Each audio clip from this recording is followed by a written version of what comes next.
By 1931, over 50% of the rangeland in Kansas had been plowed for crops, and 60% of Baca County, Colorado, was cultivated in wheat. Continuous use of the one-way disc plow pulverized the soil, making it less able to absorb moisture, hold vegetation, and withstand blowing. Thus, when drought and incessant winds hit the southern plains, the stage was set for the Dust Bowl. First, troubled agriculturalists paid little heed as the wind stripped topsoil from the land. Low prices were a greater concern. Ignorance of proper soil conservation, however, set a disastrous chain of events into motion. As the drought continued and the severity of the dust storms intensified, plainsmen and increasing numbers of other Americans acknowledged the ominous effects of wind erosion. It soon became apparent that without drastic changes in land use, a permanent desert might result. In early 1930s, and the real dust problems were out on the eastern plains in Colorado and in Kansas and Nebraska, and it was a result, of course, of a drought cycle. Because this topsoil was drifting back all over the world and was doing absolutely more damage than anybody could ever anticipate. But in 1933, I believe it was, we had a very heavy snowstorm there in early April, and that snow actually looked pink.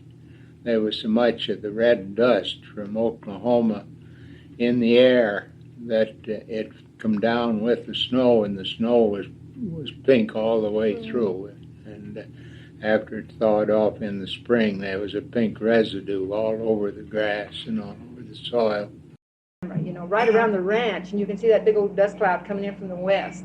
And that's the only way I can relate. Then I've heard him talk about having to light the kerosene lamps in the middle of the day, and then it would get so dark. The chickens would go to roost because it's like in southeastern Colorado, and he taught me the fragile soils, you know, the how to take care of it, how you can't abuse it. And he was very conscientious. He was a conservationist to the core. Well, it was pretty rough. I've seen time here when I was working in the bank, you couldn't see across the street one morning here, but long in April when the winds were terrible. It just blew up this dust and you couldn't hardly see, and it was beyond anybody's. People wear a dust mask before they could go to sleep. I personally have slept in motels in southeastern Colorado with a towel over my face so that you could breathe.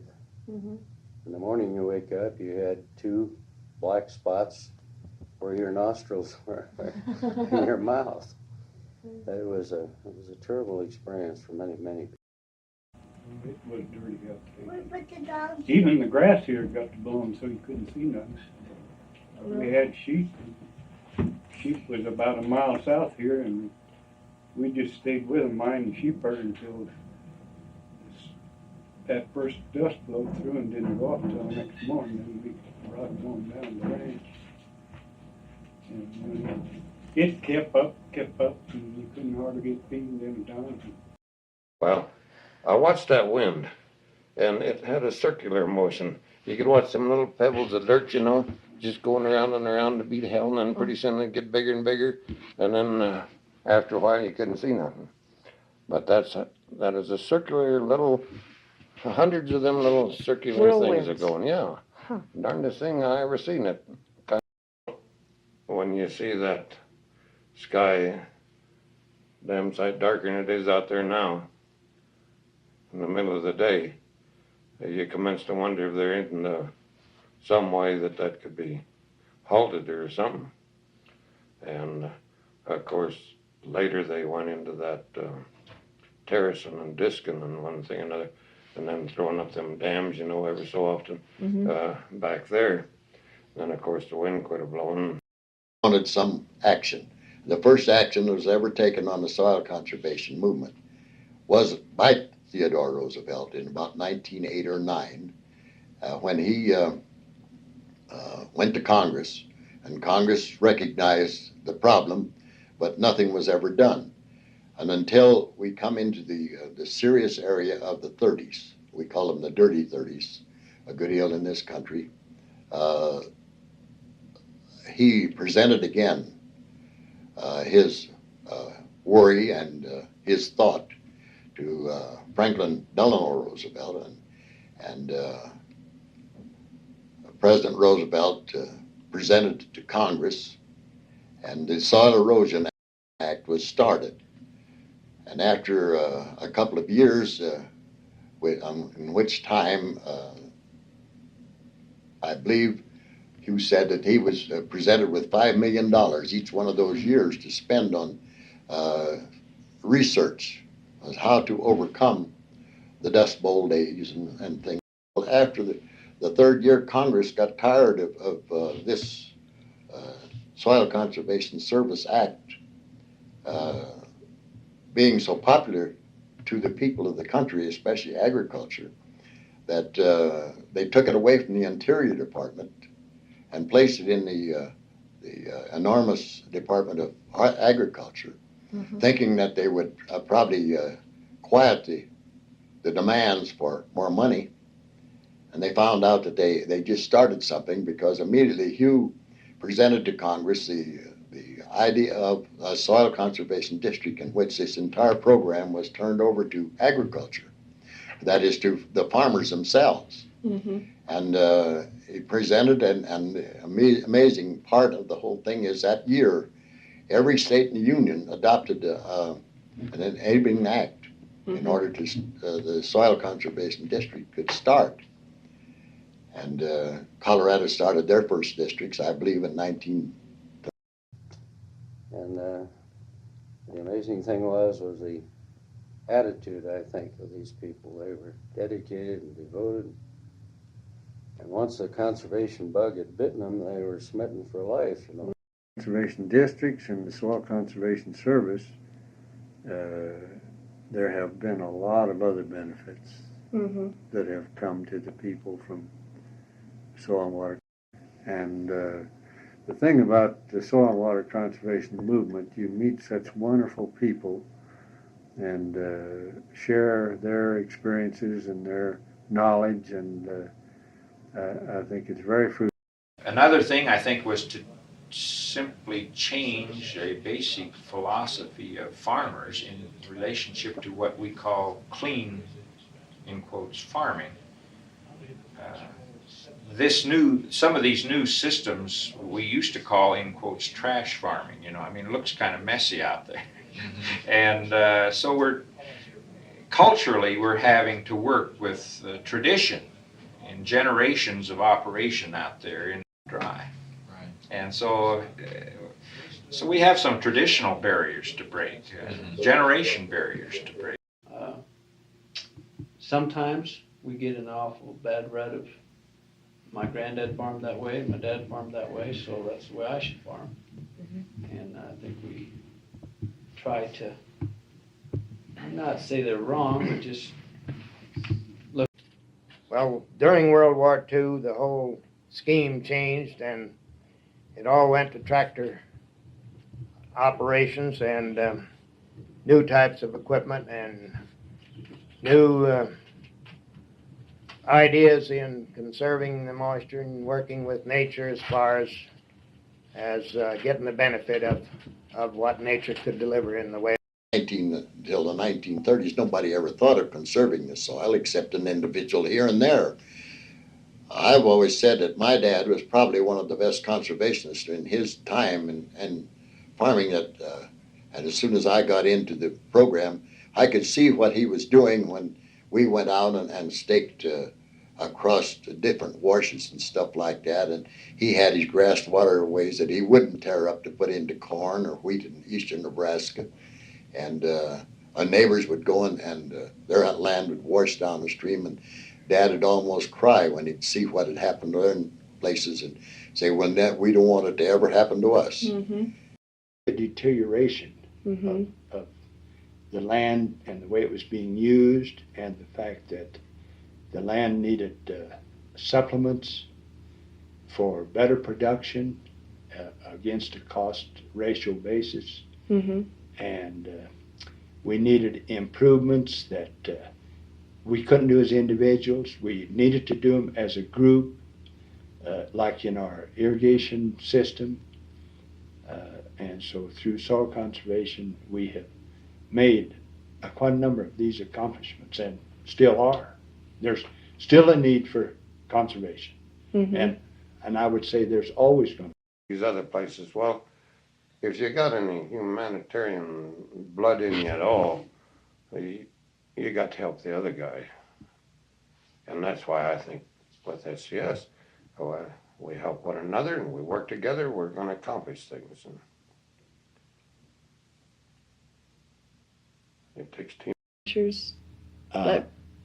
The reason it has been widely accepted is because a lot of us older conservationists went through the Dust Bowl days of the early 30s. And we found out that you just can't do things by yourself, and you can't fight nature. You just have to have enough foresight to be able to control what the wind is going to do. You know, it's a never-ending progressive situation. But back there in the beginning, when we decided we needed conservation on the land, we were just having a double hard time of trying to make a living, because we didn't know what to do to the soil. We didn't know which soils were for what purpose. The benefits of soil conservation became even more evident when in February 1953, blowing dust returned to the Great Plains. And then we had intense winds, starting as early as February, during, I think it was 54, that just were, well, pretty tough. I mean, 60, 70 mile an hour winds at 24-hour periods, starting as early as in February, and getting to the point where,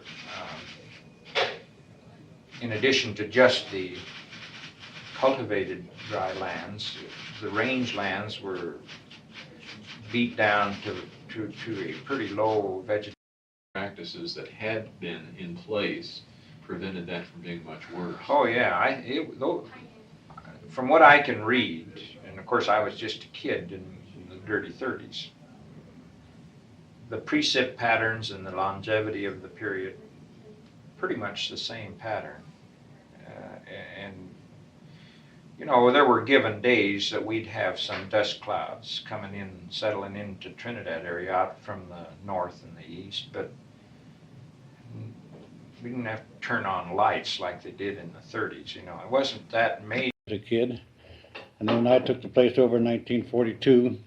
I signed up with the Longmont Soil Conservation Service, and we've made a long-range program on this place, and we more than doubled our crop production by leveling fields, squaring up fields, better irrigation practices. We did a lot of work down there, and a lot of people did work. You think you ain't doing nothing, and one day one of the guys and I got in the car and started driving around, and I think the land is contiguous all over, that we did something here, something there, you know, all through the district. And that's when you do them things when you think you ain't doing nothing, you know.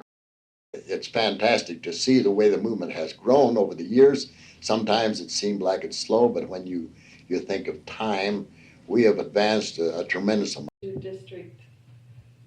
Well, we have assisted the farmers in doing their leveling, their cement ditches, their underground pipelines, and the drylanders in doing pitting and building the ponds. And not really, other than you know, I can't emphasize too much that it's so badly needed, and we need more education, and we need more people with leadership and interest. Rest of the people, or do you think it's growing more? I really think conservation, the conservation movement per se. And I think conservation is going to be a driving force. I think the momentum is going across the country so hard right now that I don't want to see it stop. I don't want to see this big drive that we got going in conservation. Conservation movement. It'll always be with us. It has its place, and we're going to have to stay up on conservation, help the agriculture out, and when you help agriculture out, you help everybody, because agriculture is the backbone of the country, I do believe. It's everything has got to come from the farm. Food and fiber and everything got to come out of agriculture. So we've got to conserve this ground and make it more beneficial uses of all shapes. Well, that's mine and one thing and another. The way I look at this, all of this kind of stuff, we just use it while we're here. And then somebody else